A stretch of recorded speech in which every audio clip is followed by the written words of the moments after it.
Assalamualaikum warahmatullahi wabarakatuh. Bertemu kembali dengan Bu Ika Fuaida dalam materi cara belajar efektif dan efisien. Apa kabar kalian? Annyeonghaseyo. Semoga kalian selalu diberi kesehatan dan tetap patuhi protokol kesehatan ya. Ada satu hal yang selalu dilakukan oleh semua orang dari sejak kecil, remaja, dewasa, hingga tua. Hal itu adalah belajar. Belajar tidak mengenal waktu ataupun umur, baik di sekolah, di kampus, tempat kerja, maupun di tempat yang lainnya. Semua orang harus terus belajar karena belajar bisa mendewasakan kita. Tetapi belajar tidak boleh sembarang belajar. Belajar harus dengan cara yang tepat. Berikut ini Ibu akan mengemukakan 6 cara belajar yang efektif dan efisien. Yang pertama, siapkan mindset atau cara berpikir kita. Sebelum belajar harus ada yang disiapkan terlebih dahulu. Yang harus disiapkan adalah mindset atau cara berpikir kita. Pikiran kita harus dibenarkan dulu, seakan-akan kalian seperti gelas kosong yang siap menerima ilmu. Bagaikan spons yang siap menerima ilmu, pikiran kalian harus juga terbuka. Jangan belum apa-apa kalian sudah antipati dulu. Belum apa-apa sudah memblok bahwa pelajaran itu sulit, kalian udah tahu duluan, atau malah beranggapan bahwa materi itu tidak perlu buat kalian. Kalau pikiran kalian sudah seperti itu, maka kalian tidak bisa menerima atau menyerap semua pembelajaran ke otak kalian. Ingat, dengan mindset yang benar, maka kalian pun bisa belajar dengan benar. Kedua, carilah tempat yang nyaman untuk belajar. Kalian tipe yang mana? Belajar sendiri di kamar atau belajar di perpustakaan? Belajar sendiri atau belajar berkelompok? Sehingga kalian bisa mendiskusikan apa yang kalian pelajari. Singkirkan semua hal yang mengganggu kalian belajar. Matikan semua gadget, baik HP, TV, laptop. Taruh jauh-jauh HP dari jangkauan kalian, supaya kalian tidak tergoda untuk memainkannya. Tidak bisa dipungkiri, dalam era milenial ini peran HP sangat mendominasi. Tinggal bagaimana kita memanfaatkan HP secara positif. Selain itu, pastinya kalian sudah istirahat yang cukup dan perut kalian sudah terisi sebelum mulai belajar. Karena jika kondisi kalian lelah, mengantuk, dan lapar, maka kalian tidak bisa mencerna informasi dengan baik. Ketiga, belajar di waktu efektif kalian. Kapan biasanya kalian bisa fokus belajar?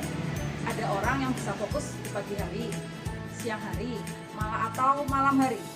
Kalau secara pribadi, saya lebih suka belajar di dini hari sesaat setelah bangun tidur, saat kondisi tubuh masih fresh dan tenang. Di saat itu saya biasanya lebih cepat untuk memahami dan menyerap apa yang saya pelajari. Karena di saat itu otak masih fresh sehingga mudah mencerna informasi. Belajar juga butuh waktu, tidak dengan sistem yang kita kenal dengan SKS. Apa itu SKS? Sistem kebut semalam, atau karena ada tes akhirnya kita keluarkan jurus the power of pepet. Itu yang sering kita lakukan. Maka kita harus mengubahnya sejak sekarang. Pikiran kita juga butuh jeda untuk mengolah dan mencerna semua hal yang ada. Dan belajar harus dijadikan kebiasaan. Hal itu bisa dianalogikan semisal kalian mandi. Biasanya kalian mandi 5-10 menit. Karena kalian ada sesuatu yang penting, maka kalian langsung mandi selama 1 jam, bahkan mungkin 2 jam. Kemudian seminggu kemudian kalian tidak mandi karena merasa sudah mandi selama 1 jam atau 2 jam. Apa yang akan kalian rasakan? Risih bukan? Sama halnya dengan belajar. Belajar juga harus seperti itu, harus dijadikan sebagai habit atau kebiasaan. Sama seperti mandi, makan, gosok gigi, ataupun sholat 5 waktu. Sehari saja kalian tidak belajar, pasti kalian akan merasa ada yang kurang karena semua itu ada sudah menjadi kebiasaan yang kalian lakukan setiap hari. Keempat, metode belajar yang tepat.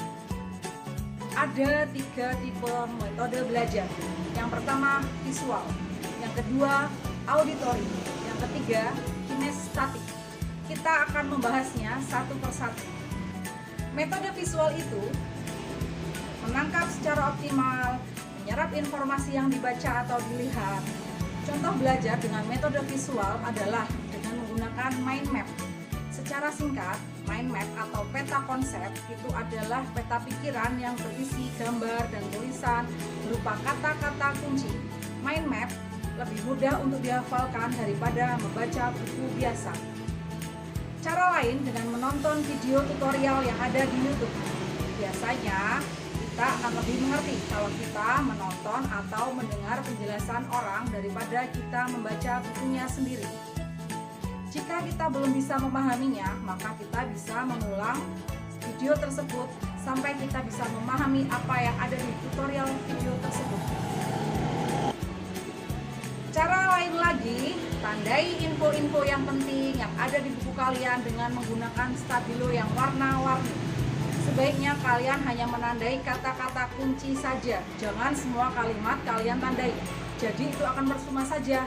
Kemudian kata kunci yang sudah ditandai kalian masukkan ke dalam mind map atau peta konsep atau ke dalam rangkuman yang kalian buat. Sebenarnya kata kunci dalam belajar itu adalah 30% membaca, 70% mengulanginya. Dengan maksud, jika kamu memiliki waktu 1 jam untuk mempelajari suatu materi, maka gunakan 20% untuk membaca dan mempelajarinya, kemudian gunakan 40% untuk mempraktekannya. Jadi, gunakan 2/3 waktumu untuk mengulang dan mempraktekannya, sedangkan 1/3-nya untuk memahami materi. Ada teknik lain yang namanya teknik Pomodoro, yaitu teknik belajar dengan membaca atau belajar selama 25 menit, jeda 5 menit, belajar kembali 25 menit, jeda 5 menit. Jika dengan repetisi 4 kali, maka istirahatnya bukan 5 menit, tapi lebih lama, dengan durasi antara 15 sampai 30 menit.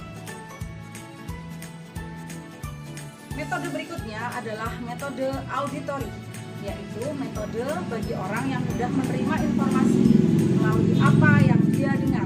Salah satu contoh metode belajar ini adalah dengan cara membaca buku atau rangkuman materi dengan cara merekam suara kita saat kita membaca dengan menggunakan HP, dan nanti rekaman tersebut tinggal didengarkan berkali-kali sampai kalian paham.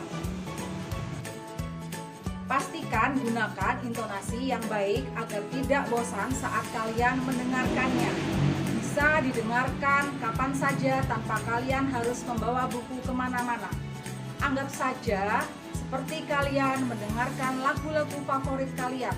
Kalian akan lebih mudah menghafal lirik lagu bukan daripada pada saat kalian belajar. Metode yang terakhir adalah metode kinestetik. Metode yang apabila ada informasi diserap terlebih dahulu dan dicontohkan terlebih dahulu. Contohnya, dengan membuat rangkuman dari apa yang kalian pelajari dengan menulis poin-poin penting dari apa yang sudah kalian baca, kalian akan lebih mudah memahami apa yang sudah kalian pelajari dibandingkan dengan kalian cuma membaca buku sekali atau 2 kali. Kemudian kerjakan latihan soal yang ada di buku kalian. Jika sudah merasa latihan itu kurang, maka kalian bisa googling latihan soal lain yang ada di internet. Mengerjakan latihan soal adalah cara penting untuk mengukur sampai mana kalian sudah memahami materi atau informasi yang kalian pelajari. Metode belajar juga harus disesuaikan dengan pelajarannya. Misal kita belajar matematika, tidak mungkin kalian belajar matematika menggunakan mind map untuk matematika kompleks, atau mungkin kalian merekam suara berupa rumus-rumus matematika. Metode itu kurang tepat. Metode yang lebih tepat dengan menggunakan metode kinestetik, dengan cara mengerjakan latihan soal sampai kalian betul-betul paham, karena ada istilah learning by doing.